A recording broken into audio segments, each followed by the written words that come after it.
绞股蓝一直被人说得沸沸扬扬，那么它到底是什么呢？下面我们就一起来了解一下。其实绞股蓝的药名叫七叶胆，在日本还又为茯苓草。七叶绞股蓝是绞股蓝中的珍品。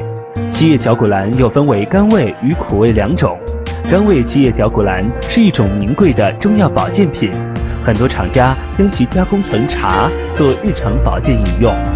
七叶绞股蓝是绞股蓝中的一种，因其每个叶柄生7个叶片，故名七叶绞股蓝。葫芦科属多年生宿根藤本植物，广泛分布于亚热带和北亚热带地区。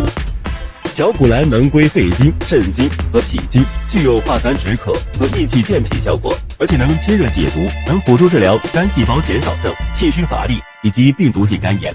那用绞股蓝泡水喝有哪些好处呢？一、能提高睡眠质量。绞股蓝中含有大量的营养成分，能直接作用于大脑，抑制大脑皮层兴奋性，而且能双向调节中枢神经，不仅能增进，而且能催眠。睡觉前喝一杯绞股蓝水，能提高睡眠质量，能让人们快速进入深度睡眠中。二、能预防血栓。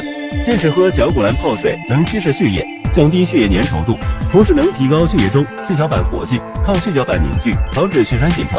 另外也能营养心肌，提高心肌抗氧化能力，降低患上血栓的几率。三、稳定血糖。绞股蓝能调节内分泌，保持内分泌系统处于稳定状态。糖尿病是因为内分泌紊乱所引起的疾病，所以使用绞股蓝泡水喝，能维持血糖稳定，降低患上糖尿病的几率。温煦体质。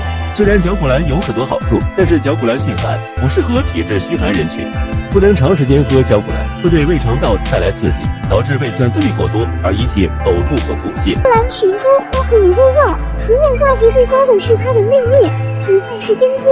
采摘回来的内叶清洗干净，翻炒之后就成了绞股蓝茶叶了。绞股蓝有一种特殊的清香味，喝起来有人参的甘味，不会觉得苦，而是一种甘醇。泡出来的茶水嫩绿清澈，但是需要注意的是，不懂的人可千万不能随便乱采摘食用哦。以前在农村山里头经常可以看到，它还有5叶和7叶之分。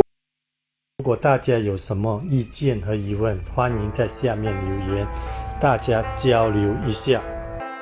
如果喜欢我的频道，请在下面免费的订阅 Subscribe， 这样你不会错过我下一期的精彩节目。